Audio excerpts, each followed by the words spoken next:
ਜੰਗ ਬਹਾਦਰ ਗੋਇਲ ਹੋਣਾ ਦੀ ਸਾਹਿਤ ਸੰਜੀਵਨੀ ਬਾਰੇ ਜਦੋਂ ਸੁਣਦੇ ਆ ਤਾਂ ਸਾਨੂੰ ਸ਼੍ਰੀ ਹਨੂਮਾਨ ਹੋਣਾ ਵਾਲਾ ਕਿੱਸਾ ਹੀ ਚੇਤੇ ਆਉਂਦਾ ਗਾ। ਸਾਹਿਤ ਤੋਂ ਤੁਹਾਨੂੰ ਸਮਾਜ ਦੀ ਸਮਝ ਆਉਂਦੀ ਆ, ਸਾਹਿਤ ਤੋਂ ਤੁਹਾਨੂੰ ਰਿਸ਼ਤਿਆਂ ਦੀ ਸਮਝ ਆਉਂਦੀ ਆ, ਹਰ ਤਰ੍ਹਾਂ ਦੀ ਸਮਝ ਜਿਹੜੀ ਆ ਨਾ ਤੁਹਾਡੇ ਵਿੱਚ ਸਾਹਿਤ ਜਿਹੜਾ ਉਹ ਬਣਾਉਂਦਾ ਵਾ। ਇੱਥੇ ਇੱਕ ਬੜਾ ਪਿਆਰਾ ਸਾਡਾ ਐਡੀਟਰ ਹੈ ਅਮਨ ਬਰਾੜ, ਉਹ ਤੁਹਾਡਾ ਬੜਾ ਫੈਨ ਹੋਇਆ। ਉਹ ਕਿਤਾਬਾਂ ਦੇ ਬਿਲਕੁਲ ਨਹੀਂ ਨੇੜੇ ਤੇੜੇ ਰਹਿੰਦਾ ਸੀਗਾ। ਜਦੋਂ ਦੀ ਤੁਹਾਡੀ ਗੱਲਬਾਤ ਸੁਣੀ, ਉਹਨੂੰ ਮੈਂ ਕੱਲ ਵੀ ਦੱਸਿਆ ਸੀ ਕਿ ਵੀ ਸਿਮਰਨ ਹੋਣਾ ਨੇ ਆਉਣਾ, ਕਹਿੰਦਾ ਮੈਨੂੰ ਜ਼ਰੂਰ ਮਿਲਾਇਓ। ਉਹ ਕੱਲ ਵੀ ਮੈਨੂੰ ਕਹਿ ਰਿਹਾ ਕਿ ਵੀ ਕੋਈ ਕਿਤਾਬ ਦਿਓ। ਕੱਲ ਮੈਨੂੰ ਕਹਿੰਦਾ, ਸਾਰੇ ਜਣੇ ਬੈਠੇ ਸੀ, ਨਿਸ਼ਾਨ ਮਲਕੀਤ ਕਹਿੰਦਾ ਮੈਂ ਸ਼ੇਅਰ ਲਿਖਣ ਲੱਗ ਜਾਣਾ ਜੀ ਤੁਹਾਡੀਆਂ ਇੰਟਰਵਿਊਆਂ ਸੁਣ। ਤੁਹਾਡਾ ਜਿਹੜਾ ਐਡੀਟਰ ਮੁੰਡਾ ਵਾ ਉਹ ਕਿਤਾਬਾਂ ਨਹੀਂ ਸੀ ਪੜ੍ਹਦਾ, ਪਰ ਗੱਲ ਸੁਣ ਕੇ ਉਸਨੂੰ ਲੱਗਿਆ ਕਿ ਕਿਤਾਬਾਂ ਪੜ੍ਹਨੀਆਂ ਚਾਹੀਦੀਆਂ। ਸੋ ਚੀਜ਼ਾਂ ਦੇ ਅਸਰ ਹੁੰਦੇ ਨੇ ਨਾ।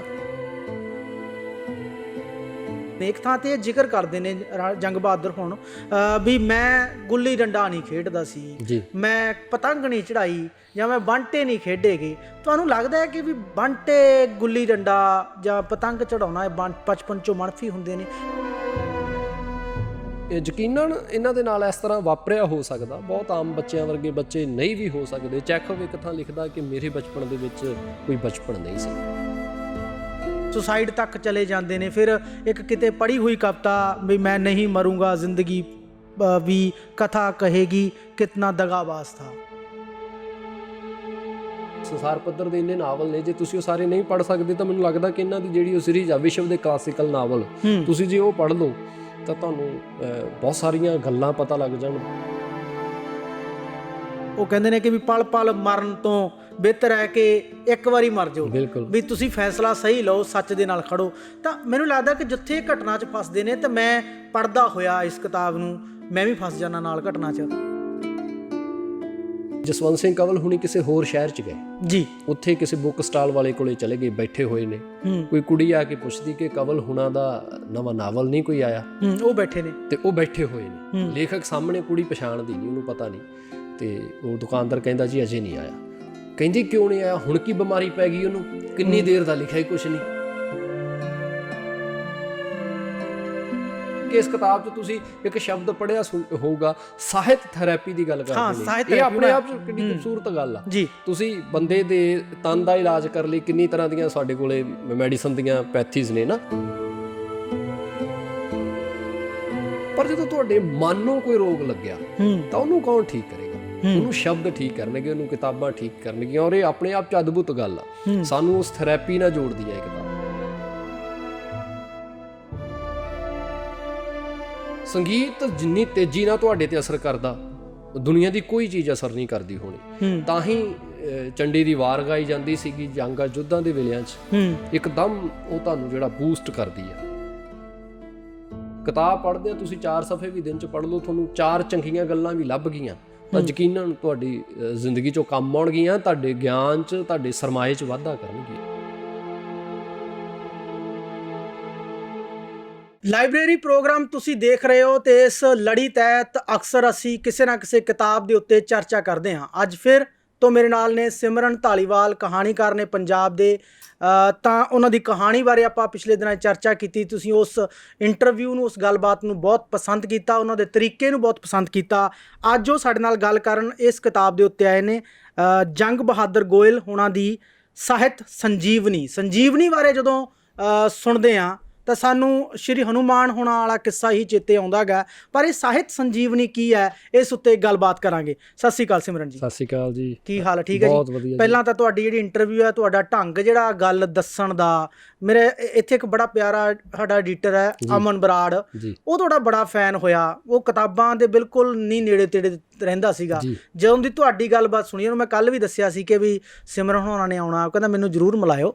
ਉਹ ਕੱਲ ਵੀ ਮੈਨੂੰ ਕਹਿ ਰਿਹਾ ਕਿ ਵੀ ਕੋਈ ਕਿਤਾਬ ਦਿਓ। ਕੱਲ ਮੈਨੂੰ ਕਹਿੰਦਾ, ਸਾਰੇ ਜਣੇ ਬੈਠੇ ਸੀ, ਨਿਸ਼ਾਨ ਮਲਕੀਤ ਕਹਿੰਦਾ ਮੈਂ ਸ਼ੇਅਰ ਲਿਖਣ ਲੱਗ ਜਾਣਾ ਜੀ ਤੁਹਾਡੀਆਂ ਇੰਟਰਵਿਊਆਂ ਸੁਣ। ਮੈਨੂੰ ਲੱਗਦਾ ਹੈ ਚਲੋ ਅਸਰ ਕਿਤੇ ਨਾ ਕਿਤੇ ਤਾਂ ਹੋ ਹੀ ਰਿਹਾ ਨਾ। ਜੇ ਅਸੀਂ ਗੱਲ ਕਰਦੇ ਹਾਂ, ਗੱਲ ਤੋਰੀ ਹੈ, ਤਾਂ ਉਸਦਾ ਅਸਰ ਕਿਤੇ ਨਾ ਕਿਤੇ ਤਾਂ ਹੁੰਦਾ। ਤੁਹਾਡਾ ਬਹੁਤ ਬਹੁਤ ਸ਼ੁਕਰੀਆ ਕਿ ਇੰਨੇ ਸੋਹਣੇ ਸੰਵਾਦ ਤੁਸੀਂ ਰਚਾਉਂਦੇ ਹੋ। ਅੱਜ ਆਪਾਂ ਇਸ ਸਾਹਿਤ ਸੰਜੀਵਨੀ ਦੀ ਗੱਲ ਕਰਨੀ ਆ। ਪਹਿਲਾਂ ਜਿਹੜੀ ਮੈਂ ਗੱਲ ਕਰੀਏ ਕਿ ਸੰਜੀਵਨੀ ਕੀ ਹੈ ਇਹ? ਜੀ ਬਿਲਕੁਲ, ਤੁਸੀਂ ਮੇਰੇ ਖਿਆਲ ਨਾਲ ਦੀ ਗੱਲ ਪਹਿਲਾਂ ਖੁਦ ਹੀ ਕਰਤੀ ਸੀ। ਸਾਡੇ ਕੋਲੇ, ਕਿਉਂਕਿ ਸਾਡੇ ਇਤਿਹਾਸ ਦੇ ਵਿੱਚੋਂ ਹਨੂਮਾਨ ਹੋਣਾ ਵਾਲੀ ਉਹ ਘਟਨਾ ਲਕਸ਼ਮਣ ਜੀ ਦੀ ਜ਼ਿੰਦਗੀ ਬਚਾਉਣ ਲਈ ਜਦੋਂ ਬੂਟੀ ਲੈ ਕੇ ਆਉਂਦੇ ਨੇ, ਸੰਜੀਵਨੀ ਬੂਟੀ ਲੈ ਕੇ ਆਉਂਦੇ ਨੇ, ਅਸੀਂ ਤਾਂ ਇਹ ਵੀ ਕਹਿੰਦੇ ਹਾਂ ਕਿ ਪੂਰਾ ਪਹਾੜ ਚੁੱਕ ਕੇ ਲੈ ਆਏ ਸੀ ਜੀ। ਤਾਂ ਉਸੇ ਇੱਕ ਕਹਿ ਲਓ ਕਿ ਪ੍ਰਤੀਕ ਤੋਂ ਹੀ ਇਹ ਸ਼ਬਦ ਇਸ ਕਿਤਾਬ ਦੇ ਵਿੱਚ ਆਇਆ, ਜਾਂ ਇਸ ਕਿਤਾਬ ਦਾ ਨਾਂ ਰੱਖਿਆ ਗਿਆ। ਸਾਹਿਤ ਵੀ ਕਿਉਂਕਿ ਸਾਡਾ ਜੀਵਨ ਬਚਾਉਣ ਵਾਲੀ ਚੀਜ਼ ਆ, ਸਾਹਿਤ ਵੀ ਸਾਡੇ ਜੀਵਨ ਦਾ ਆਧਾਰ ਆ, ਸਾਹਿਤ ਵੀ ਸਾਨੂੰ ਜ਼ਿੰਦਗੀ ਦਿੰਦਾ, ਸਾਹਿਤ ਵੀ ਸਾਡੀ ਜ਼ਿੰਦਗੀ ਨੂੰ ਨਵੀਂ ਦਿਸ਼ਾ ਦਿੰਦਾ, ਨਜ਼ਰ ਦਿੰਦਾ। ਤਾਂ ਇਸ ਕਰਕੇ ਇਹਨੂੰ ਸੰਜੀਵਨੀ ਕਿਹਾ ਗਿਆ। ਅਸਲ ਦੇ ਵਿੱਚ ਪੂਰੀ ਦੀ ਪੂਰੀ ਕਿਤਾਬ ਮੈਨੂੰ ਲੱਗਦਾ ਕਿ ਵਾਹਿਦ ਪੰਜਾਬੀ ਦੀ ਇੱਕ ਐਸੀ ਕਿਤਾਬ ਆ ਜਿਹੜੀ ਕਿਤਾਬਾਂ ਦੀ ਮਹੱਤਤਾ ਬਾਰੇ ਸਾਨੂੰ ਦੱਸਦੀ ਆ। ਸਾਨੂੰ ਬਹੁਤ ਸਾਰੀਆਂ ਗੱਲਾਂ ਕਹੀਆਂ ਜਾਂਦੀਆਂ ਨੇ, ਹੈ ਨਾ, ਕਿਤਾਬਾਂ ਪੜ੍ਹਨ ਦੇ ਸੰਦਰਭ 'ਚ, ਸਾਹਿਤ ਦੇ ਨਾਲ ਜੁੜਨ ਦੇ ਸੰਦਰਭ 'ਚ। ਜਿਵੇਂ ਤੁਸੀਂ ਕਹਿ ਕੇ ਹਟੇ ਹੁਣੇ ਕਿ ਤੁਹਾਡਾ ਜਿਹੜਾ ਐਡੀਟਰ ਮੁੰਡਾ ਵਾ ਉਹ ਕਿਤਾਬਾਂ ਨਹੀਂ ਸੀ ਪੜ੍ਹਦਾ, ਪਰ ਗੱਲ ਸੁਣ ਕੇ ਉਸਨੂੰ ਲੱਗਿਆ ਕਿ ਕਿਤਾਬਾਂ ਪੜ੍ਹਨੀਆਂ ਚਾਹੀਦੀਆਂ। ਸੋ ਚੀਜ਼ਾਂ ਦੇ ਅਸਰ ਹੁੰਦੇ ਨੇ ਨਾ ਜੀ, ਗੱਲ ਦਾ ਅਸਰ ਹੁੰਦਾ। ਮੈਂ ਸਮਝਦਾ ਕਿ ਜਿੰਨਾ ਸਾਡੇ ਕੋਲੇ ਕਲਾ ਦੇ ਜਿੰਨੇ ਵੀ ਰੂਪ ਨੇ ਨਾ, ਸਾਰੇ ਦੇ ਸਾਰੇ ਬੰਦੇ ਦੇ ਉੱਤੇ ਅਸਰ ਕਰਦੇ ਨੇ ਜੀ। ਅਸਰ ਦੇ ਵਿੱਚ ਭਿੰਨਤਾ ਹੋ ਸਕਦੀ, ਉਹਨਾਂ ਦੇ ਟਰੀਟਮੈਂਟ ਦੇ ਵਿੱਚ ਭਿੰਨਤਾ ਹੋ ਸਕਦੀ। ਜਿੱਦਾਂ ਮੈਂ ਸਮਝਦਾ ਕਿ ਤਸਵੀਰ ਜਦੋਂ ਤੁਸੀਂ ਦੇਖਦੇ ਆ, ਚਿੱਤਰਕਾਰ ਦੀ ਬਣਾਈ, ਉਹਦੀ ਇੱਕ ਪਰਿਭਾਸ਼ਾ ਹੁੰਦੀ, ਉਹਦੀ ਇੱਕ ਭਾਸ਼ਾ ਹੁੰਦੀ ਜੀ। ਉਹਨਾਂ ਲਕੀਰਾਂ ਨੂੰ, ਉਹਨਾਂ ਰੰਗਾਂ ਨੂੰ ਸ਼ਾਇਦ ਹਰ ਕੋਈ ਬਹੁਤ ਸੌਖਿਆ ਨਹੀਂ ਸਮਝ ਪਾਉਂਦਾ। ਉਹਨੂੰ ਸਮਝਣ ਲਈ ਇੱਕ ਅਲੱਗ ਤਰ੍ਹਾਂ ਦੀ ਨਜ਼ਰ ਦੀ ਲੋੜ ਹੁੰਦੀ ਆ ਜੀ। ਜਿਨ੍ਹਾਂ ਨੂੰ ਸਮਝ ਆਉਂਦੀ ਆ ਉਹ ਫਿਰ ਤਸਵੀਰਾਂ ਨੂੰ ਵੀ ਸਮਝਦੇ। ਔਰ ਤੁਸੀਂ ਦੇਖੋ, ਜਿਹੜੀਆਂ ਤਸਵੀਰਾਂ ਮੈਨੂੰ ਤੁਹਾਨੂੰ ਲੀਕਾਂ ਲੱਗਦੀਆਂ ਨੇ, ਲਕੀਰਾਂ ਲੱਗਦੀਆਂ ਨੇ, ਕਰੋੜਾਂ ਰੁਪਏ ਮੁੱਲ ਆ ਉਹਨਾਂ ਦਾ, ਬਿਲਕੁਲ, ਹੈ ਨਾ। ਉਸੇ ਤਰ੍ਹਾਂ ਸੰਗੀਤ ਆ, ਸੰਗੀਤ ਜਿੰਨੀ ਤੇਜ਼ੀ ਨਾਲ ਤੁਹਾਡੇ ਤੇ ਅਸਰ ਕਰਦਾ, ਦੁਨੀਆ ਦੀ ਕੋਈ ਚੀਜ਼ ਅਸਰ ਨਹੀਂ ਕਰਦੀ ਹੋਣੀ। ਤਾਂ ਹੀ ਚੰਡੀ ਦੀ ਵਾਰ ਗਾਈ ਜਾਂਦੀ ਸੀਗੀ ਜੰਗਾਂ ਯੁੱਧਾਂ ਦੇ ਵੇਲਿਆਂ 'ਚ, ਇੱਕਦਮ ਉਹ ਤੁਹਾਨੂੰ ਜਿਹੜਾ ਬੂਸਟ ਕਰਦੀ ਆ। ਬਹੁਤ ਛੋਟੀ ਦੀ ਚੰਡੀ ਦੀ ਵਾਰ ਜਾਂ ਜੰਗਾਂ ਯੁੱਧਾਂ ਜਾਂ ਰਾਜਿਆਂ ਦੀਆਂ ਗੱਲਾਂ ਤਾਂ ਬਹੁਤ ਦੂਰ ਦੀਆਂ ਪੁਰਾਣੀਆਂ ਜਾਂ ਵੱਡੀਆਂ ਗੱਲਾਂ ਨੇ, ਮੈਂ ਸਮਝਦਾ। ਤੁਸੀਂ ਛੋਟੀ ਜਿਹੀ ਐਗਜ਼ਾਮਪਲ ਦੇਖੋ, ਹੁਣ ਇੱਥੇ ਡੀਜੇ ਵੱਜਣ ਲੱਗ ਜੇ, ਇੱਥੇ ਬੈਠੇ ਹਰ ਬੰਦੇ ਦੇ ਪੈਰ, ਚਾਹੇ ਉਹਨੂੰ ਬਹੁਤ ਇੱਕ ਫਾਰਮ ਦੇ ਵਿੱਚ ਨੱਚਣਾ ਆਉਂਦਾ ਕਿ ਨਹੀਂ ਆਉਂਦਾ, ਕੋਈ ਸੰਗਾਊ ਆ, ਕੋਈ ਸਟੇਜ 'ਤੇ ਜਾਂਦਾ ਕਿ ਨਹੀਂ ਜਾਂਦਾ, ਪਰ ਪੈਰ ਸਭ ਦੇ ਥਿਰਕਦੇ ਨੇ, ਅੰਦਰੋਂ ਨੱਚਣ ਨੂੰ ਸਭ ਦਾ ਜੀ ਕਰਦਾ। ਉਦਾਸੀ ਵਾਲੇ ਗਾਣੇ ਸੁਣ ਕੇ ਤੁਹਾਡੀਆਂ ਅੱਖਾਂ ਦੇ ਕੋਏ ਨਮ ਹੋ ਜਾਂਦੇ ਨੇ ਜੀ। ਸੋ ਸੰਗੀਤ ਦਾ ਅਸਰ ਇਸੇ ਤਰ੍ਹਾਂ ਦਾ, ਤੇ ਸਾਹਿਤ ਦਾ ਅਸਰ ਵੀ ਹੈ ਬੰਦੇ ਦੀ ਜ਼ਿੰਦਗੀ 'ਤੇ। ਔਖੇ ਵੇਲੇ, ਨਿਰਾਸ਼ਾ ਵੇਲੇ, ਉਦਾਸੀ ਵੇਲੇ ਸਾਹਿਤ ਤੁਹਾਡੀਆਂ ਉਦਾਸੀਆਂ ਵੰਡਦਾ ਜੀ। ਤਾਂ ਇਹ 'ਚ ਜੰਗ ਬਹਾਦਰ ਗੋਇਲ ਹੁਣਾਂ ਨੇ ਆਪਣੀ ਜ਼ਿੰਦਗੀ ਦੇ ਨਾਲ ਜੋੜ ਕੇ, ਹੋਰ ਲੋਕਾਂ ਦੀ ਜ਼ਿੰਦਗੀ ਦੇ ਨਾਲ ਜੋੜ ਕੇ, ਪੂਰੇ ਪੜ੍ਹਨ ਲਿਖਣ ਵਾਲਿਆਂ ਦੀ ਜ਼ਿੰਦਗੀ ਦੇ ਨਾਲ ਜੋੜ ਕੇ ਉਸ ਹਵਾਲੇ ਨਾਲ ਇਹ ਗੱਲ ਕੀਤੀ ਕਿ ਸਾਹਿਤ ਜਿਹੜਾ ਨਾ ਤੁਹਾਡੀ ਜ਼ਿੰਦਗੀ 'ਤੇ ਬਹੁਤ ਅਸਰ ਕਰਦਾ, ਤੁਹਾਡੀ ਜ਼ਿੰਦਗੀ ਨੂੰ ਨਵੀਂ ਦਿਸ਼ਾ, ਨਵਾਂ ਰੂਪ ਦਿੰਦਾ, ਤੁਹਾਨੂੰ ਉਦਾਸੀਆਂ ਗਮਾਂ 'ਚੋਂ ਬਾਹਰ ਕੱਢਦਾ, ਤੁਹਾਨੂੰ ਬਹੁਤ ਸਾਰੀ ਊਰਜਾ ਦਿੰਦਾ, ਜਿਉਣ ਦੀ, ਕੰਮ ਕਰਨ ਦੀ, ਅੱਗੇ ਵਧਣ ਦੀ ਜੀ। ਇਹ ਮੈਨੂੰ ਮਤਲਬ ਤੁਹਾਡੀ ਗੱਲ 'ਚੋਂ ਇਹ ਨਿਕਲ ਰਿਹਾ, ਜਿਵੇਂ ਸ਼੍ਰੀ ਹਨੂੰਮਾਨ ਹੁਣਾਂ ਦੀ ਆਪਾਂ ਜਿਹੜੀ ਉਸ ਗੱਲ ਕਰ ਰਹੇ ਹਾਂ, ਜਿਹੜਾ ਸੰਜੀਵਨੀ ਲੈਣ ਜਾਂਦੇ ਆ ਤਾਂ ਪੂਰਾ ਪਹਾੜ ਹੀ ਚੱਕ ਲਿਆਉਂਦੇ ਆ। ਪਰ ਮੈਂ ਜਦੋਂ ਇਹ ਕਿਤਾਬ ਨੂੰ ਪੜ੍ਹਦਾ ਜਾਂ ਇਸ ਨੂੰ ਵਾਚਦਾ ਤੇ ਮੈਨੂੰ ਲੱਗਦਾ ਕਿ ਪਹਾੜ ਨਹੀਂ ਚੱਕਿਆ, ਸੰਜੀਵਨੀ ਚੱਕ ਕੇ ਲੈ ਕੇ ਆਏ ਨੇ, ਵਿੱਚੋਂ ਚੀਜ਼ਾਂ ਜਿਹੜੀਆਂ ਨੇ ਜਿਹੜੀਆਂ ਅਸਰ ਕਰਨ। ਬਿਲਕੁਲ ਬਿਲਕੁਲ। ਇਸ ਕਿਤਾਬ 'ਚ ਵੀ ਬਹੁਤ ਸਾਰੇ ਉਹਨਾਂ ਦੇ, ਗੋਇਲ ਹੁਣਾਂ ਦੇ ਆਪਣੇ ਨਿੱਜੀ ਅਨੁਭਵ ਵੀ ਨੇ, ਵੀ ਜਦੋਂ ਬਹੁਤ ਇੱਕ ਐਸਾ ਦੌਰ ਆਇਆ ਕਿ ਬਿਮਾਰੀ ਦੀ ਹਾਲਤ ਸੀਗੀ, ਸਿਹਤ ਬਹੁਤ ਖਰਾਬ ਹੋ ਗਈ, ਤਾਂ ਉਹਨਾਂ ਵੇਲਿਆਂ 'ਚੋਂ ਬਹੁਤ ਸਾਰੇ ਹਵਾਲੇ ਦਿੰਦੇ ਨੇ ਕਿ ਉਹਨਾਂ ਦੇ ਜਿਹੜੇ ਦੋਸਤ ਸੀਗੇ ਉਹਨਾਂ ਤੱਕ ਕਿਤਾਬਾਂ ਲੈ ਕੇ ਆਉਂਦੇ ਨੇ ਜੀ, ਵੀ ਤੂੰ ਬਹੁਤ ਇਸ ਵੇਲੇ ਢਹਿੰਦੀ ਕਲਾ 'ਚ ਆ, ਤਾਂ ਸਾਰਾ ਦਿਨ ਬੈੱਡ 'ਤੇ ਪਿਆ, ਆ ਕੁਝ ਕਿਤਾਬਾਂ ਪੜ੍ਹ। ਤਾਂ ਉਹ ਕਿਤਾਬਾਂ ਪੜ੍ਹਦੇ ਨੇ, ਉਹਨਾਂ 'ਤੇ ਬਹੁਤ ਅਸਰ ਹੁੰਦਾ ਉਹਨਾਂ ਚੀਜ਼ਾਂ ਦਾ। ਤੁਸੀਂ ਚੀਜ਼ਾਂ ਨੂੰ ਜੋੜ ਕੇ ਦੇਖਣ ਲੱਗ ਜਾਂਦੇ ਜੀ। ਹੁਣ ਅਸਲੀ ਇਨਸਾਨ ਦੀ ਕਹਾਣੀ ਆ ਸਾਡੇ ਕੋਲ, ਇੱਕ ਬਹੁਤ ਵੱਡਾ ਨਾਵਲ, ਕਮਾਲ ਦਾ ਨਾਵਲ ਆ। ਜਦੋਂ ਤੁਸੀਂ ਉਸ ਨਾਵਲ ਨੂੰ ਪੜ੍ਹਦੇ ਆ, ਤੁਸੀਂ ਦੇਖਦੇ ਆ ਕਿ ਕਿਹੜੀਆਂ ਸਥਿਤੀਆਂ ਦੇ ਵਿੱਚ ਉਹ ਬੰਦਾ ਜੂਝਦਾ, ਨਿਕਲਦਾ, ਅੱਗੇ ਵੱਧਦਾ ਤੇ ਬਹੁਤ ਕਾਮਯਾਬ ਵੀ ਹੁੰਦਾ। ਤਾਂ ਜਦੋਂ ਤੁਹਾਡੀ ਜ਼ਿੰਦਗੀ 'ਚ ਕਦੇ ਐਸੇ ਮੋੜ ਆਉਂਦੇ ਨੇ, ਐਸੀ ਬਣਦੀ ਆ ਸਥਿਤੀ, ਤਾਂ ਤੁਸੀਂ ਸੋਚਦੇ ਆ ਕਿ ਸੱਚਮੁੱਚ ਜਿਹੜਾ ਲੜਿਆ ਜਾ ਸਕਦਾ, ਹਰ ਚੀਜ਼ ਦਾ ਜਿਹੜਾ ਇੱਕ ਨਵਾਂ ਆਗਾਜ਼ ਕੀਤਾ ਜਾ ਸਕਦਾ, ਤੁਸੀਂ ਉਸ ਨਿਰਾਸ਼ਾ 'ਚੋਂ ਵੀ ਆਸ਼ਾ ਨੂੰ ਲੱਭਦੇ ਆ ਜੀ। ਸੋ ਚੀਜ਼ਾਂ ਨਾ ਇਸ ਤਰ੍ਹਾਂ ਜੁੜਦੀਆਂ ਨੇ ਆਪਸ ਦੇ ਵਿੱਚ। ਤੁਸੀਂ ਸਿੱਖਿਆ ਲੈਣੇ ਆ ਆਪਣੇ ਕੀਤੇ ਹੋਏ, ਦੂਸਰਿਆਂ ਦੇ ਕੀਤੇ ਹੋਏ ਕੰਮਾਂ ਤੋਂ, ਦੂਸਰਿਆਂ ਦੇ ਕੀਤੇ ਹੋਏ ਤਜਰਬਿਆਂ ਤੋਂ, ਉਹ ਤੁਹਾਨੂੰ ਸਿਖਾਉਂਦੇ ਨੇ। ਔਰ ਕਿਤਾਬਾਂ ਦਾ, ਸਾਹਿਤ ਦਾ ਪ੍ਰਯੋਜਨ ਵੀ ਹਮੇਸ਼ਾ ਹੀ ਰਹਿੰਦਾ। ਸਾਹਿਤ ਨੂੰ ਪੜ੍ਹ ਕੇ ਤੁਸੀਂ ਬਹੁਤ ਸਾਰੀਆਂ ਚੀਜ਼ਾਂ ਜਾਣਦੇ ਜੇ। ਸਾਹਿਤ ਤੋਂ ਤੁਹਾਨੂੰ ਸਮਾਜ ਦੀ ਸਮਝ ਆਉਂਦੀ ਆ, ਸਾਹਿਤ ਤੋਂ ਤੁਹਾਨੂੰ ਰਿਸ਼ਤਿਆਂ ਦੀ ਸਮਝ ਆਉਂਦੀ ਆ, ਹਰ ਤਰ੍ਹਾਂ ਦੀ ਸਮਝ ਜਿਹੜੀ ਆ ਨਾ ਤੁਹਾਡੇ ਵਿੱਚ ਸਾਹਿਤ ਜਿਹੜਾ ਉਹ ਬਣਾਉਂਦਾ ਵਾ ਜੀ। ਜੰਗ ਬਹਾਦਰ ਹੁਣ ਇੱਕ ਥਾਂ 'ਤੇ ਲਿਖਦੇ ਨੇ ਕਿ ਵੀ ਮੈਂ ਕਿਸੇ ਘਟਨਾ ਕਰਕੇ ਜਾਂ ਪੇਪਰਾਂ ਦੇ ਵਿੱਚੋਂ ਸ਼ਾਇਦ ਮੇਰੇ ਚੇਤੇ ਨਹੀਂ ਆ ਰਿਹਾ ਉਹ ਫੇਲ ਹੋ ਜਾਂਦੇ ਨੇ, ਸੁਸਾਈਡ ਤੱਕ ਚਲੇ ਜਾਂਦੇ ਨੇ। ਫਿਰ ਇੱਕ ਕਿਤੇ ਪੜ੍ਹੀ ਹੋਈ ਕਵਿਤਾ ਵੀ ਮੈਂ ਨਹੀਂ ਮਰੂੰਗਾ ਜ਼ਿੰਦਗੀ ਵੀ ਕਥਾ ਕਹੇਗੀ ਕਿਤਨਾ ਦਗਾਬਾਜ਼ ਥਾ, ਹੈ ਨਾ, ਵੀ ਉਹ ਮੇਰੇ ਲਾਈਨਾਂ ਚੇਤੇ ਆਉਂਦੀਆਂ, ਮੈਂ ਫਿਰ ਵਾਪਸ ਪਰਤਦਾ, ਫਿਰ ਕਿਤਾਬਾਂ ਨਾਲ ਜੁੜਦਾ, ਉਹ ਕਿਤਾਬਾਂ ਫਿਰ ਉੱਠਣ ਲਈ ਕਹਿੰਦੀਆਂ ਨੇ। ਪਰ ਇੱਕ ਗੱਲ ਜੇ ਮਤਲਬ ਕਵਿਤਾ ਪੜ੍ਹਦੇ ਨੇ ਇੱਕ ਥਾਂ 'ਤੇ ਇਹ ਜ਼ਿਕਰ ਕਰਦੇ ਨੇ ਜੰਗ ਬਹਾਦਰ ਹੁਣ ਵੀ ਮੈਂ ਗੁੱਲੀ ਡੰਡਾ ਨਹੀਂ ਖੇਡਦਾ ਸੀ, ਮੈਂ ਪਤੰਗ ਨਹੀਂ ਚੜਾਈ, ਜਾਂ ਮੈਂ ਬਾਂਟੇ ਨਹੀਂ ਖੇਡੇਗੇ। ਤੁਹਾਨੂੰ ਲੱਗਦਾ ਹੈ ਕਿ ਵੀ ਬਾਂਟੇ, ਗੁੱਲੀ ਡੰਡਾ ਜਾਂ ਪਤੰਗ ਚੜਾਉਣਾ ਇਹ ਬਚਪਨ 'ਚੋਂ ਮਨਫੀ ਹੁੰਦੇ ਨੇ, ਜਿੰਨਾ ਇਹਨਾਂ ਦਾ ਤਜਰਬਾ ਮੈਂ ਕਿਤਾਬ ਰਾਹੀਂ ਦੇਖ ਰਿਹਾ, ਸੰਘਰਸ਼ ਦੇਖ ਰਿਹਾ, ਜਿੱਥੇ ਇਹਨਾਂ ਨੇ ਐਡੇ ਐਡੇ ਫੈਸਲੇ ਲਏ ਨੇ, ਕਈ ਕੇਸਾਂ ਦੇ ਵਿੱਚ ਇਹੋ ਜਿਹੇ ਫੈਸਲੇ, ਵੱਡੇ ਅਫਸਰ ਰਹੇ ਨੇ, ਤਾਂ ਉਸ ਸਮੇਂ ਕਈ ਥਾਵਾਂ ਤੇ ਫਸ ਜਾਂਦੇ ਨੇ ਦੁਚਿੱਤੀ 'ਚ, ਮੈਂ ਇੱਧਰ ਖੜਾ ਕਿ ਉੱਧਰ ਖੜਾ। ਉਦੋਂ ਜ਼ਿੰਦਗੀ ਦੇ ਤਜਰਬੇ ਹੀ ਹੁੰਦੇ ਨੇ, ਤਜਰਬੇ, ਸਾਹਿਤ ਦੀ ਸਮਝ, ਪੜ੍ਹਿਆ ਲਿਖਿਆ ਹੀ ਉਹ ਕਰਦਾ। ਦੇਖੋ ਜਿਹੜਾ ਤੁਹਾਡਾ ਸਵਾਲ ਹੈ ਨਾ ਕਿ ਜਿਵੇਂ ਤੁਸੀਂ ਸੋਚ ਰਹੇ ਆ ਕਿ ਬਚਪਨ ਦੇ ਵਿੱਚ ਇਹ ਚੀਜ਼ਾਂ ਹੋਣੀਆਂ ਬਹੁਤ ਸੁਭਾਵਿਕ ਨੇ, ਬਚਪਨ ਦੀਆਂ ਖੇਡਾਂ, ਬਚਪਨ ਦਾ ਸਾਰਾ ਇੱਕ ਸੰਸਾਰ ਆਭਾ ਮੰਡਲ। ਵੈਸੇ ਗੱਲ ਬਿਲਕੁਲ ਠੀਕ ਆ ਤੁਹਾਡੀ ਕਿ ਜੇ ਉਹ ਬਚਪਨ ਦੇ ਵਿੱਚ ਨਾ ਹੋਵੇ ਤਾਂ ਬਚਪਨ ਉਸ ਤਰ੍ਹਾਂ ਦਾ ਬਚਪਨ ਨਹੀਂ ਹੁੰਦਾ। ਪਰ ਮੈਨੂੰ ਇਹ ਲੱਗਦਾ ਕਿ ਯਕੀਨਨ ਇਹਨਾਂ ਦੇ ਨਾਲ ਇਸ ਤਰ੍ਹਾਂ ਵਾਪਰਿਆ ਹੋ ਸਕਦਾ, ਬਹੁਤ ਆਮ ਬੱਚਿਆਂ ਵਰਗੇ ਬੱਚੇ ਨਹੀਂ ਵੀ ਹੋ ਸਕਦੇ। ਚੈਖਵ ਇੱਕ ਥਾਂ ਲਿਖਦਾ ਕਿ ਮੇਰੇ ਬਚਪਨ ਦੇ ਵਿੱਚ ਕੋਈ ਬਚਪਨ ਨਹੀਂ ਸੀ ਜੀ। ਹੁਣ ਉਹ ਕਿਹੜੇ ਹਵਾਲਿਆਂ 'ਚ ਇਹ ਗੱਲ ਕਰਦਾ ਹੈ ਨਾ। ਸੋ ਇਸ ਤਰ੍ਹਾਂ ਬਹੁਤ ਸਾਰੀਆਂ ਚੀਜ਼ਾਂ ਵਾਪਰਦੀਆਂ ਨੇ। ਕਦੇ ਕੁਦਰਤੀ ਤਬੀਅਤ ਹੁੰਦੀ, ਮੈਨੂੰ ਹਮੇਸ਼ਾ ਇਹ ਗੱਲ ਲੱਗਦੀ ਹੈ ਕਿ ਕੁਦਰਤ ਨੇ ਹਰ ਬੰਦੇ ਨੂੰ ਇੱਕ ਤਬੀਅਤ ਦੇ ਕੇ ਪੈਦਾ ਕੀਤਾ ਹੈ ਨਾ। ਕਈ ਸਾਰੀ ਜ਼ਿੰਦਗੀ ਸ਼ਰਾਰਤੀ ਰਹਿੰਦੇ ਨੇ ਜੀ, ਹੈ ਨਾ। ਉਹ ਕਿਤਾਬਾਂ ਨਾਲ ਉਹਨਾਂ ਦਾ ਕੋਈ ਨਾਤਾ ਨਹੀਂ, ਕੋਈ ਸੰਜੀਦਾ ਕੰਮਾਂ ਨਾਲ ਉਹਨਾਂ ਦਾ ਕੋਈ ਨਾਤਾ ਨਹੀਂ। ਹੁਣ ਕਿੰਨੀ ਦੁਨੀਆ ਨੇ ਨਾ, ਪੜ੍ਹਨ ਲਿਖਣ ਵਾਲਿਆਂ ਦਾ ਦਾਇਰਾ ਤਾਂ ਪੂਰੇ ਸੰਸਾਰ 'ਚ ਬੜਾ ਥੋੜ੍ਹਾ ਰਹਿੰਦਾ। ਜੇ ਚਲੋ ਸੰਸਾਰ ਬਹੁਤ ਵੱਡੀ ਗੱਲ ਹੋ ਜਾਂਦੀ, ਜੇ ਤੁਸੀਂ ਸਾਡੇ ਪੰਜਾਬੀ ਮੁਆਸ਼ਰੇ ਦੀ ਗੱਲ ਕਰੋ ਤਾਂ ਇਹਦੇ ਵਿੱਚ ਪੜ੍ਹਨ ਲਿਖਣ ਵਾਲਿਆਂ ਦਾ ਦਾਇਰਾ ਬੇਹੱਦ ਸੀਮਤ ਆ। ਅਸੀਂ ਥੋੜ੍ਹੇ ਜਿਹੇ ਜਾਣੇ ਲਿਖਣ ਵਾਲੇ ਹਾਂ, ਥੋੜ੍ਹੇ ਜਿਹੇ ਜਾਣੇ ਪੜ੍ਹਨ ਵਾਲੇ ਹਾਂ। ਮੁੜ ਉਹੀ ਇੱਕ ਗੋਲ ਦੂਜੇ ਤੱਕ ਹੀ ਲਿਖੀ ਜਾਂਦੇ ਆ, ਇੱਕ ਦੂਜੇ ਤੱਕ ਹੀ ਪਹੁੰਚੀ ਜਾਂਦੇ ਆ। ਹੁਣ ਹੈ ਮਜ਼ਾਕ ਵਾਲੀ ਗੱਲ ਵੀ ਅਸੀਂ ਦੂਜੀ ਵਾਰ ਇੱਥੇ ਬੈਠੇ ਹੋਏ ਆ, ਹੋ ਸਕਦਾ ਕੋਈ ਬਾਹਰ ਦੇਖ ਕੇ ਵੀ ਕਵੇ ਕਿ ਹੈ ਨਾ ਆਪਸ 'ਚ ਗੱਲਾਂ ਸਾਂਝੀਆਂ ਕਰ ਰਹੇ ਤਾਂ। ਸੋ ਦਾਇਰਾ ਤਾਂ ਬੜਾ ਥੋੜ੍ਹਾ ਸਾਡਾ। ਸੋ ਪੜ੍ਹਨ ਲਿਖਣ ਵਾਲਿਆਂ ਦਾ ਦਾਇਰਾ ਹਮੇਸ਼ਾ ਥੋੜ੍ਹਾ ਰਹਿੰਦਾ।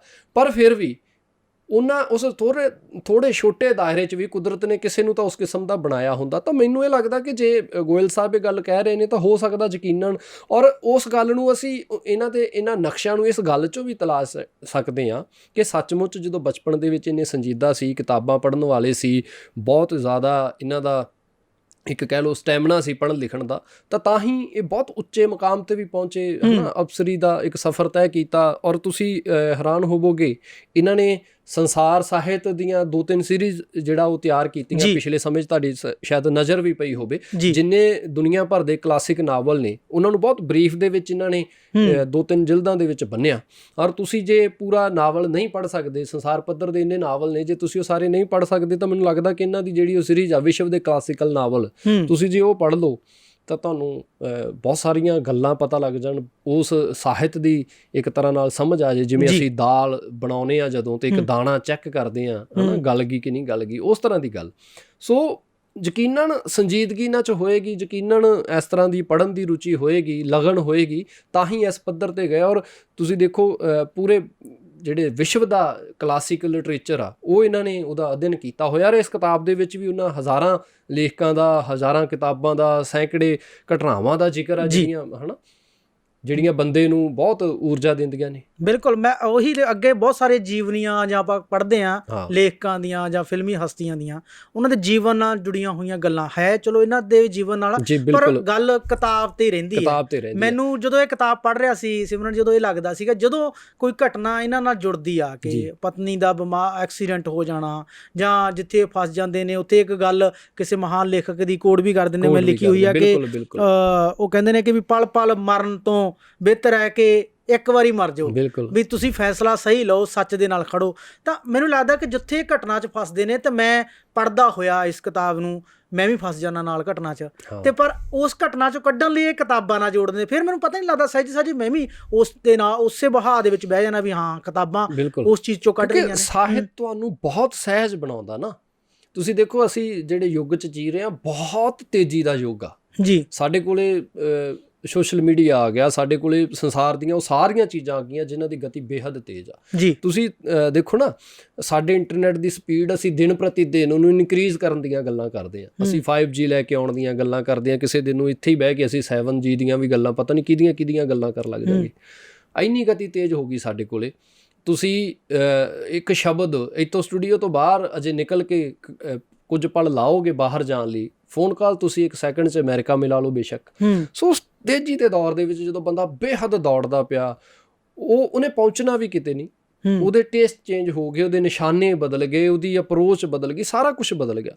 ਤਾਂ ਉਸ ਘੜੀ ਜਦੋਂ ਬੰਦਾ ਬੇਹੱਦ ਬੇਹਬਲ ਹੋਇਆ ਫਿਰਦਾ, ਤਾਂ ਕਿਤਾਬਾਂ ਸੱਚਮੁੱਚ ਸਾਨੂੰ ਸਹਿਜ ਕਰਦੀਆਂ ਨੇ। ਕਿਤਾਬਾਂ ਪੜ੍ਹਨ ਦੀ ਆਪਣੇ ਆਪ 'ਚ ਇਹ ਕਿ ਦੇਖੋ ਤੁਹਾਡੇ ਅੰਦਰ ਬੈਠਣ ਦੀ ਰੁਚੀ ਪੈਦਾ ਹੁੰਦੀ, ਸਿਟਿੰਗ ਸਾਡੇ ਅੰਦਰੋਂ ਮੁੱਕਦੀ ਜਾਂਦੀ ਹੈ। ਵੈਸੇ ਤੁਸੀਂ ਦੇਖੋ ਸਾਡੀ ਨਵੀਂ ਪੀੜ੍ਹੀ, ਸਾਡੇ ਬੱਚੇ, ਅਸੀਂ ਵੀ ਸਾਰੇ, ਸਿਟਿੰਗ ਦਾ ਤਾਂ ਸਾਡੇ ਅੰਦਰ ਰਿਹਾ ਹੀ ਨਹੀਂ ਨਾ। ਜਿਹੜਾ ਇੱਕ ਲਗਨ ਹੁੰਦੀ ਸੀ, ਕਿਤਾਬਾਂ ਨੂੰ ਉਡੀਕਿਆ ਜਾਂਦਾ ਸੀ। ਜਦੋਂ ਤੁਸੀਂ ਪੁਰਾਣੇ ਲੇਖਕਾਂ ਦੀਆਂ ਗੱਲਾਂ ਪੜ੍ਹਦੇ ਆ, ਨਾਨਕ ਸਿੰਘ ਹੁਣਾਂ ਦੀਆਂ ਜਾਂ ਹੋਰ, ਉਹਨਾਂ ਦੇ ਨਾਵਲ ਉਡੀਕੇ ਜਾਂਦੇ ਸੀ। ਮੈਂ ਇੱਕ ਘਟਨਾ ਤੁਹਾਨੂੰ ਸੁਣਾਉਣਾ, ਕੁਝ ਦਿਨ ਪਹਿਲਾਂ ਹੀ ਮੈਂ ਸੁਣ ਰਿਹਾ ਸੀ ਵੀ ਜਸਵੰਤ ਸਿੰਘ ਕੰਵਲ ਹੁਣੀ ਕਿਸੇ ਹੋਰ ਸ਼ਹਿਰ 'ਚ ਗਏ ਜੀ। ਉੱਥੇ ਕਿਸੇ ਬੁੱਕ ਸਟਾਲ ਵਾਲੇ ਕੋਲੇ ਚਲੇ ਗਏ, ਬੈਠੇ ਹੋਏ ਨੇ। ਕੋਈ ਕੁੜੀ ਆ ਕੇ ਪੁੱਛਦੀ ਕਿ ਕੰਵਲ ਹੁਣਾਂ ਦਾ ਨਵਾਂ ਨਾਵਲ ਨਹੀਂ ਕੋਈ ਆਇਆ? ਉਹ ਬੈਠੇ ਨੇ ਤੇ ਉਹ ਬੈਠੇ ਹੋਏ ਨੇ, ਲੇਖਕ ਸਾਹਮਣੇ, ਕੁੜੀ ਪਛਾਣਦੀ ਨਹੀਂ, ਉਹਨੂੰ ਪਤਾ ਨਹੀਂ। ਤੇ ਉਹ ਦੁਕਾਨਦਾਰ ਕਹਿੰਦਾ ਜੀ ਅਜੇ ਨਹੀਂ ਆਇਆ। ਕਹਿੰਦੀ ਕਿਉਂ ਨਹੀਂ ਆਇਆ? ਹੁਣ ਕੀ ਬਿਮਾਰੀ ਪੈ ਗਈ ਉਹਨੂੰ? ਕਿੰਨੀ ਦੇਰ ਦਾ ਲਿਖਿਆ ਹੀ ਕੁਛ ਨਹੀਂ। ਸੋ ਇਸ ਤਰ੍ਹਾਂ ਸੀ, ਲੋਕ ਜਾ ਕੇ ਪੁੱਛਦੇ ਸੀਗੇ। ਨਾਨਕ ਸਿੰਘ ਹੁਣੀ ਐਸੇ ਵਾਕਿਆਤ ਸ਼ੇਅਰ ਕਰਦੇ ਨੇ ਕਿ ਉਹਨਾਂ ਦੇ ਛਪਣ ਵਾਲੇ ਨਾਵਲ ਬਾਰੇ ਪਹਿਲਾਂ ਹੀ ਛਪ ਜਾਂਦੀ ਸੀ ਜਦੋਂ ਇਸ਼ਤਿਹਾਰ ਵਰਗੀ ਗੱਲ, ਤਾਂ ਪਾਠਕ ਉਡੀਕਦੇ ਸੀਗੇ, ਕਿਤਾਬਾਂ ਲੱਭੀਆਂ ਜਾਂਦੀਆਂ ਸੀ, ਬੁੱਕ ਸਟਾਲਾਂ 'ਤੇ ਜਾ ਕੇ ਬੁੱਕ ਕੀਤੀਆਂ ਜਾਂਦੀਆਂ ਸੀ। ਸੋ ਉਸ ਰੁਚੀ ਨੂੰ ਅਸੀਂ ਗਵਾ ਲਿਆ ਜੀ। ਤਾਂ ਉਹਦੇ ਸਿੱਟੇ ਵਜੋਂ ਹੁਣ ਤੁਸੀਂ ਦੇਖੋ ਸਾਡੇ ਕੋਲੇ ਸਾਡਾ ਮਨੋਰੰਜਨ ਦਾ, ਸਾਡਾ ਟਾਈਮ ਕਿਲ ਕਰਨ ਦੇ ਸੋਰਸ ਕਿਹੜੇ ਨੇ? ਤੁਸੀਂ ਫੋਨ 'ਤੇ ਬੈਠ ਜਾਓ, ਮੈਨੂੰ ਲੱਗਦਾ ਕਿ ਚਾਹੇ 12 ਘੰਟੇ ਦਿਨ ਦੇ ਉੱਤੇ ਖਪਤ ਕਰ ਦਿਓ, ਤੁਹਾਨੂੰ ਖੁਦ ਨੂੰ ਅਹਿਸਾਸ ਨਹੀਂ ਹੋਣਾ ਵੀ ਮੈਂ ਕੀ ਕੀਤਾ ਸਵੇਰ ਦਾ, ਔਰ ਉਹਦੇ 'ਚੋਂ ਨਿਕਲਣਾ ਵੀ ਕੁਝ ਨਹੀਂ। ਕੋਈ ਘਾਲ ਕਮਾਈ, ਕੋਈ ਯਾਦ ਰੱਖਣ ਯੋਗ ਗੱਲ ਨਹੀਂ ਨਿਕਲਣੀ। ਕਿਤਾਬ ਪੜ੍ਹਦੇ ਆ ਤੁਸੀਂ, 4 ਸਫ਼ੇ ਵੀ ਦਿਨ 'ਚ ਪੜ੍ਹ ਲਓ, ਤੁਹਾਨੂੰ 4 ਚੰਗੀਆਂ ਗੱਲਾਂ ਵੀ ਲੱਭ ਗਈਆਂ ਤਾਂ ਯਕੀਨਨ ਤੁਹਾਡੀ ਜ਼ਿੰਦਗੀ 'ਚੋਂ ਕੰਮ ਆਉਣਗੀਆਂ, ਤੁਹਾਡੇ ਗਿਆਨ 'ਚ, ਤੁਹਾਡੇ ਸਰਮਾਏ 'ਚ ਵਾਧਾ ਕਰਨਗੀਆਂ ਜੀ। ਸੋ ਸਾਹਿਤ ਨੇ ਸਹਿਜ ਬਣਾਉਣਾ ਹੁੰਦਾ ਸਾਨੂੰ। ਤਾਂ ਜਿਹੜੇ ਫੈਸਲਿਆਂ ਦੀ ਤੁਸੀਂ ਗੱਲ ਕਰਦੇ ਆ, ਔਖੀਆਂ ਘੜੀਆਂ ਵੇਲਿਆਂ ਦੇ ਫੈਸਲਿਆਂ ਦੀ ਗੱਲ ਕਰਦੇ ਆ, ਇਹ ਵੀ ਕਿਤਾਬਾਂ ਸਾਨੂੰ ਸਿਖਾਉਂਦੀਆਂ ਨੇ। ਤੁਹਾਨੂੰ ਇਹ ਸਮਝ ਆਉਂਦੀ ਹੈ ਕਿ ਦੁੱਖ ਵੇਲੇ ਬੰਦੇ ਨੂੰ ਕਿੱਦਾਂ ਸਖਤ ਰਹਿਣਾ ਚਾਹੀਦਾ, ਖੁਸ਼ੀਆਂ ਨੂੰ ਕਿੱਦਾਂ ਸਾਂਭਣਾ ਚਾਹੀਦਾ, ਖੁਸ਼ੀਆਂ ਨੂੰ ਕਿੱਦਾਂ ਵੰਡਣਾ ਚਾਹੀਦਾ। ਤੁਹਾਡੀ ਜ਼ਿੰਦਗੀ ਦੇ ਤਮਾਮ ਜਿਹੜੇ ਮੈਨੂੰ ਲੱਗਦਾ ਕਿ ਪਲ ਨੇ, ਉਹਨਾਂ ਨੂੰ ਕਿਤਾਬਾਂ, ਉਹਨਾਂ ਨੂੰ ਸ਼ਬਦ ਅੱਖਰ ਸੋਹਣਿਆਂ ਬਣਾਉਂਦੇ ਨੇ। ਔਰ ਸਾਡਾ ਅਸੀਂ ਪੰਜਾਬੀ ਲੋਕ ਤਾਂ ਸ਼ਬਦ ਨੂੰ ਬਹੁਤ ਮਹੱਤਤਾ ਦਿੰਦੇ ਹਾਂ, ਸ਼ਬਦ ਨੂੰ ਅਸੀਂ ਗੁਰੂ ਮੰਨਦੇ ਹਾਂ। ਸਾਡੇ ਗੁਰੂਆਂ ਦੀ ਬਾਣੀ, ਸਾਡਾ ਪੂਰਾ ਫਲਸਫਾ ਉਸ ਗੱਲ 'ਤੇ ਜ਼ੋਰ ਦਿੰਦਾ ਕਿ ਸ਼ਬਦ ਦੀ ਤਾਕਤ ਬਹੁਤ ਵੱਡੀ ਹੁੰਦੀ ਹੈ ਨਾ। ਸੋ ਉਸ ਲਿਹਾਜ਼ ਨਾਲ ਕਿਤਾਬਾਂ ਆਪਣੇ ਆਪ 'ਚ ਹੀ ਬਹੁਤ ਵੱਡੀ ਚੀਜ਼ ਨੇ। ਬਿਲਕੁਲ ਜੀ, ਬਹੁਤ ਖੂਬਸੂਰਤ ਕਿਤਾਬ ਹੈ ਸਾਹਿਤ ਸੰਜੀਵਨੀ। ਇੱਕ ਵਾਰ ਫੇਰ ਦਿਖਾ ਦੇਵਾਂ ਦੇਖਣ ਵਾਲਿਆਂ ਨੂੰ, ਜੰਗ ਬਹਾਦਰ ਗੋਇਲ ਹੋਣਾ ਦੀ ਇਹ ਲਿਖੀ ਹੋਈ ਕਿਤਾਬ ਸਾਹਿਤ ਸੰਜੀਵਨੀ, ਇਹ ਜ਼ਰੂਰ ਖਰੀਦਿਓ, ਲਾਇਬ੍ਰੇਰੀ 'ਚ ਰੱਖਿਓ। ਇਹ ਗੱਲ ਕਿਉਂਕਿ ਕਿਤਾਬ ਦਾ ਇਹਨਾਂ ਦਾ ਘਰ ਦਾ ਕਲਚਰ ਹੈ। ਸ਼ੁਰੂਆਤ ਦੇ ਵਿੱਚ ਵੀ ਲਿਖਦੇ ਨੇ, ਜੋ ਸ਼ੁਰੂਆਤ ਹੁੰਦੀ ਹੈ ਇਸ ਕਿਤਾਬ ਦੀ, ਹੈ ਨਾ, ਤਾਂ ਉੱਥੇ ਲਿਖਦੇ ਨੇ ਕਿ ਵੀ ਮੇਰੇ ਪਿਤਾ ਜੀ ਬਹੁਤ ਪੜ੍ਹਦੇ ਸੀ, ਹੈ ਨਾ, ਬਿਲਕੁਲ, ਤੇ ਘਰੇ ਸਾਰੇ ਭਰਾ ਵੀ ਪੜ੍ਹਨ, ਸਾਰਾ ਘਰ ਦਾ ਕਲਚਰ ਹੀ ਸੀ। ਕਿ ਗੁਰਦਿਆਲ ਸਿੰਘ ਹੋਣੇ ਜਿਹੜੇ ਨਾਵਲਕਾਰ ਨੇ, ਉਹ ਕਹਿੰਦੇ ਨੇ ਕਿ ਤੁਹਾਡਾ ਘਰ ਤਾਂ ਜਿਹੜਾ ਹੋਮ ਯੂਨੀਵਰਸਿਟੀ ਹੈ, ਹੈ ਨਾ, ਉਹ ਗੁਰਦਿਆਲ ਸਿੰਘ ਹੋਣੇ ਕਹਿ ਰਹੇ ਨੇ। ਤਾਂ ਮੈਨੂੰ ਵੀ ਇਸ ਗੱਲ ਦੀ ਖੁਸ਼ੀ ਹੈ ਕਿ ਜਿੱਥੋਂ ਦੇ ਰਹਿਣ ਵਾਲੇ ਉੱਥੋਂ ਦਾ ਮੈਂ ਹਾਂ। ਜਦੋਂ ਮੈਂ ਪੜ੍ਹ ਰਿਹਾ ਸੀ ਨਾ, ਤਾਂ ਮੈਨੂੰ ਵੀ ਉਹੀ ਆਲਾ ਦੁਆਲਾ, ਆਪਾਂ ਜਦੋਂ ਪਿੰਡ ਕੱਲੀ ਨੂੰ ਜਾਂਦੇ ਹਾਂ ਤਾਂ ਆਪਾਂ ਨੂੰ ਉੱਥੋਂ ਦੀ ਇੱਕ ਮਹਿਕ ਜੀ ਆਉਣ ਲੱਗ ਜਾਂਦੀ, ਮੇਰਾ ਪਿੰਡ ਆ ਗਿਆ, ਪਿੰਡ ਸਾਡੇ 'ਚ ਜਿਉਂਦਾ ਹੁੰਦਾ। ਹਾਂ, ਮੈਨੂੰ ਬਹੁਤ ਖੁਸ਼ੀ ਹੈ ਕਿ ਜੰਗ ਬਹਾਦਰ ਗੋਇਲ ਹੋਣੇ ਵੀ, ਮੈਂ ਉਸੇ ਧਰਤੀ ਦਾ ਜਿੱਥੋਂ ਦੇ ਲੇਖਕ ਨੇ ਵੱਡੇ, ਜਿਨ੍ਹਾਂ ਕਰਕੇ ਅਸੀਂ, ਜੇ ਮੈਂ ਹੁਣ ਜੇ ਅੱਜ ਇੱਥੇ ਕੰਮ ਕਰਦਾ ਜਾਂ ਸਾਡੇ ਕੋਲ ਸ਼ਬਦ ਨੇ, ਯਕੀਨਨ ਇਹ ਕਿਤੇ ਨਾ ਕਿਤੇ ਤੁਸੀਂ ਦੇਖੋ ਅਸਰ ਕਰਦੇ ਨੇ। ਤੁਸੀਂ ਇਸ ਗੱਲ ਤੋਂ ਕਦੇ ਮੁਨਕਰ ਹੋ ਹੀ ਨਹੀਂ ਸਕਦੇ। ਤੁਸੀਂ ਬੇਸ਼ੱਕ ਜ਼ਿੰਦਗੀ 'ਚ ਘੱਟ ਕਿਤਾਬਾਂ ਪੜ੍ਹੀਆਂ ਹੋਣ, ਤੁਸੀਂ ਕ੍ਰੀਏਟਿਵ ਰਾਈਟਰ ਨਾ ਰਹੇ ਹੋਵੋ, ਤੁਸੀਂ ਕੋਈ ਸਾਹਿਤ ਸਿਰਜਣਾ ਵਾਲੇ ਪਾਸੇ ਨਾ ਆਏ ਹੋਵੋ, ਪਰ ਜਿਹੜੀ ਇੱਕ ਤੁਹਾਡੀ ਪਰਵਰਿਸ਼, ਤੁਹਾਨੂੰ ਜਿਹੜਾ ਮਾਹੌਲ ਮਿਲਿਆ ਨਾ, ਉਹ ਕਦੇ ਵੀ ਤੁਹਾਡੇ ਅੰਦਰੋਂ ਨਹੀਂ ਨਿਕਲਦਾ, ਉਹਦਾ ਅਸਰ ਹੁੰਦਾ। ਤੁਸੀਂ ਛੋਟੇ ਹੁੰਦਿਆਂ ਤੋਂ ਜਿਹੜੀਆਂ ਚੀਜ਼ਾਂ ਦੇਖੀਆਂ ਨੇ, ਜਿਹੜੀਆਂ ਚੀਜ਼ਾਂ 'ਚ ਜੀਵੇ ਹੋ, ਜਿਹੜੀਆਂ ਚੀਜ਼ਾਂ ਤੁਹਾਡੇ ਆਲੇ ਦੁਆਲੇ ਰਹੀਆਂ, ਤੁਹਾਡੀ ਪਰਸਨੈਲਿਟੀ ਨੂੰ, ਤੁਹਾਡੀ ਸ਼ਖਸੀਅਤ ਨੂੰ ਨਿਖਾਰਨ, ਸਵਾਰਨ, ਤਰਾਸ਼ਣ 'ਚ ਉਹਨਾਂ ਦਾ ਅਸਰ ਹਮੇਸ਼ਾ ਰਹਿੰਦਾ। ਔਰ ਮੈਂ ਇਸ ਗੱਲ ਨਾਲ ਜੁੜਦੀ ਗੱਲ ਇੱਕ ਹੋਰ ਦੱਸਦਾ ਕਿ ਇਸ ਕਿਤਾਬ 'ਚ ਤੁਸੀਂ ਇੱਕ ਸ਼ਬਦ ਪੜ੍ਹਿਆ ਹੋਊਗਾ, ਸਾਹਿਤ ਥੈਰੇਪੀ ਦੀ ਗੱਲ ਕਰਦੇ ਨੇ। ਇਹ ਆਪਣੇ ਆਪ 'ਚ ਕਿੰਨੀ ਖੂਬਸੂਰਤ ਗੱਲ ਆ। ਤੁਸੀਂ ਬੰਦੇ ਦੇ ਤਨ ਦਾ ਇਲਾਜ ਲਈ ਕਿੰਨੀ ਤਰ੍ਹਾਂ ਦੀਆਂ ਸਾਡੇ ਕੋਲੇ ਮੈਡੀਸਨ ਦੀਆਂ ਪੈਥੀਜ਼ ਨੇ ਨਾ, ਤੁਸੀਂ ਹੋਮੋਪੈਥੀ ਦੀ ਗੱਲ ਕਰਦੇ ਆ, ਆਯੁਰਵੈਦ ਦੀ ਗੱਲ ਕਰਦੇ ਆ, ਜੈਲੋਪੈਥੀ ਦੀ ਗੱਲ ਕਰਦੇ ਆ, ਪਰ ਜਦੋਂ ਤੁਹਾਡੇ ਮਨ ਨੂੰ ਕੋਈ ਰੋਗ ਲੱਗਿਆ ਤਾਂ ਉਹਨੂੰ ਕੌਣ ਠੀਕ ਕਰੇਗਾ? ਉਹਨੂੰ ਸ਼ਬਦ ਠੀਕ ਕਰਨਗੇ, ਉਹਨੂੰ ਕਿਤਾਬਾਂ ਠੀਕ ਕਰਨਗੀਆਂ, ਔਰ ਇਹ ਆਪਣੇ ਆਪ 'ਚ ਅਦਭੁਤ ਗੱਲ ਆ। ਸਾਨੂੰ ਉਸ ਥੈਰੇਪੀ ਨਾਲ ਜੋੜਦੀ ਹੈ ਇਹ ਕਿਤਾਬ ਜੀ। ਤਾਂ ਇਸ ਕਰਕੇ ਇਹ ਪੜ੍ਹਨੀ ਬਹੁਤ ਇਸ ਥੈਰੇਪੀ ਦੀ ਗੱਲ ਵੀ ਇਹਨਾਂ ਨੇ ਕਰੀ ਹੋਈ ਹੈ ਨਾ, ਵੀ ਪੜ੍ਹ ਕੇ ਤੁਸੀਂ ਉਸ ਚੀਜ਼ ਚੋਂ ਨਿਕਲ ਸਕਦੇ ਹੋ। ਬਿਲਕੁਲ। ਤਾਂ ਹੋਰ ਘਟਨਾਵਾਂ ਜਿਹੜੀਆਂ ਇਸ ਦੇ ਵਿੱਚ ਨੇ, ਜਿਹੜੀਆਂ ਤੁਸੀਂ ਜ਼ਿਕਰ ਕਰਨਾ ਚਾਹੁੰਦੇ ਹੋ ਵੀ ਜਿਹੜੇ ਦੇਖਣ ਵਾਲੇ ਨੇ ਸਾਡੇ, ਇਸ ਕਿਤਾਬ ਨੂੰ ਖਰੀਦਣ ਤੇ ਇਸ ਨੂੰ ਪੜ੍ਹਨ? ਬਹੁਤ ਸਾਰਾ, ਇਹ ਪੂਰੀ ਕਿਤਾਬ ਹੀ ਐਸੀਆਂ ਘਟਨਾਵਾਂ ਨਾਲ ਮੈਨੂੰ ਲੱਗਦਾ ਭਰੀ ਪਈ ਹੈ, ਜਿਹਦੇ 'ਚੋਂ ਹਜ਼ਾਰਾਂ ਥਾਵਾਂ 'ਤੇ ਕਿਤਾਬਾਂ ਦੀ, ਸਾਹਿਤ ਦੀ ਮਹੱਤਤਾ ਦੀ ਗੱਲ ਕਰਦੇ ਨੇ, ਸਾਨੂੰ ਦੱਸਦੇ ਨੇ ਕਿ ਕਿਸ ਤਰ੍ਹਾਂ ਸੰਸਾਰ ਪੱਧਰ 'ਤੇ ਲੋਕ ਕਿਤਾਬਾਂ ਪੜ੍ਹਦੇ ਨੇ। ਇਹਦੇ 'ਚ ਇੱਕ ਜ਼ਿਕਰ ਆਉਂਦਾ, ਮਤਲਬ ਸਾਡੇ ਲਈ, ਸਾਡੇ ਸਾਰਿਆਂ ਲਈ, ਪੰਜਾਬੀਆਂ ਲਈ, ਪੰਜਾਬੀ ਲੇਖਕਾਂ ਲਈ, ਪੰਜਾਬੀ ਪਾਠਕਾਂ ਲਈ ਵੀ ਉਹ ਹੈਰਾਨੀ ਦਾ ਸਬੱਬ ਵੀ ਹੋ ਸਕਦਾ, ਕਿਉਂ ਕਹਿੰਦੇ ਕਿ ਜਿਹੜੀ ਹੈਰੀ ਪੋਟਰ ਦੀ ਸੀਰੀਜ਼ ਸੀਗੀ, ਹੈਰੀ ਪੋਟਰ ਦੀ, ਉਹਦੇ 'ਚ ਉਹ ਬਿਲੀਅਨ ਦੇ ਵਿੱਚ ਉਹਦਾ ਸੇਵਾ ਫਲ ਮਿਲਿਆ ਲਿਖਣ ਵਾਲੀ ਲੇਖਕਾਂ ਨੂੰ, ਹੈ ਨਾ। ਸੋ ਉਸ ਗੱਲ ਤੋਂ ਸਾਨੂੰ ਪਤਾ, ਗੱਲ ਇਹ ਮਾਇਕ ਸਹਾਇਤਾ ਦੀ ਨਹੀਂ ਕਿ ਲੇਖਕ ਨੂੰ ਮਾਇਆ ਕਿੰਨੀ ਮਿਲੀ, ਲੇਖਕ ਨੂੰ ਉਹਦੇ ਕੰਮ ਦਾ ਸੇਵਾ ਫਲ ਕਿੰਨਾ ਮਿਲਿਆ। ਇਹ ਤੋਂ ਇਹ ਗੱਲ ਵੀ ਪਤਾ ਲੱਗਦੀ ਕਿ ਉਸ ਕਿਤਾਬ ਨੂੰ ਮਕਬੂਲ ਕਿੰਨਾ ਕੀਤਾ ਗਿਆ। ਸੋ ਕਿਤਾਬ ਕਲਚਰ ਪੈਦਾ ਕਰਨ ਦੀ ਲੋੜ ਆ, ਜਿਹੜੀ ਸਾਨੂੰ ਸਾਡੀ ਸੁਸਾਇਟੀ 'ਚ, ਸਾਡੇ ਪੰਜਾਬੀ ਜੀਨ ਥੀਨ 'ਚ ਸ਼ਾਮਲ ਕਰਨ ਦੀ ਲੋੜ ਆ ਜੀ। ਔਰ ਉਹਦੇ ਤੋਂ ਇਹ ਗੱਲ ਉਸ ਗੱਲ ਵੱਲ ਇਸ਼ਾਰਾ ਕਰਦੀ ਆ ਕਿ ਜਿਹੜਾ ਵਿਸ਼ਵ ਪੱਧਰ 'ਤੇ ਲੋਕ ਲੇਖਕਾਂ ਦੀ ਔਰ ਕਿਤਾਬਾਂ ਦੀ ਕਿਸ ਤਰ੍ਹਾਂ ਦੀ ਉਹ ਅਹਿਮੀਅਤ ਰੱਖਦੇ ਨੇ, ਹੈ ਨਾ। ਟਿਵਾਣਾ ਹੁਣੀ ਇੱਕ ਥਾਂ 'ਤੇ ਦੱਸਦੇ ਨੇ ਕਿ ਵਿਦੇਸ਼ਾਂ 'ਚ ਲੇਖਕਾਂ ਦੇ ਘਰਾਂ ਦੇ ਕੋਲੇ ਬੋਰਡ ਲੱਗੇ ਹੋਏ ਨੇ ਕਿ ਇੱਥੇ ਜਿਹੜਾ ਵਾ ਉਹ ਸ਼ੋਰ ਨਹੀਂ ਹੋਣਾ ਚਾਹੀਦਾ, ਕਿਉਂਕਿ ਅੰਦਰ ਲੇਖਕ ਲਿਖ ਰਿਹਾ ਹੋ ਸਕਦਾ। ਸੋ ਲੇਖਕਾਂ ਦੀ, ਲਿਖਣ ਵਾਲਿਆਂ ਦੀ ਇਸ ਤਰ੍ਹਾਂ ਦੀ ਅਹਿਮੀਅਤ ਸਮਾਜ ਦੇ ਵਿੱਚ ਮੈਨੂੰ ਲੱਗਦਾ ਹੋਣੀ ਚਾਹੀਦੀ ਆ। ਜਦੋਂ ਤੁਸੀਂ ਉਹ ਸਾਰੀਆਂ ਚੀਜ਼ਾਂ ਕਰ ਲੱਗ ਜਾਓਗੇ, ਕਿਤਾਬ ਦੀ, ਸ਼ਬਦ ਦੀ ਵੀ ਆਪਣੇ ਆਪ ਅਹਿਮੀਅਤ ਹੋਏਗੀ ਜੀ।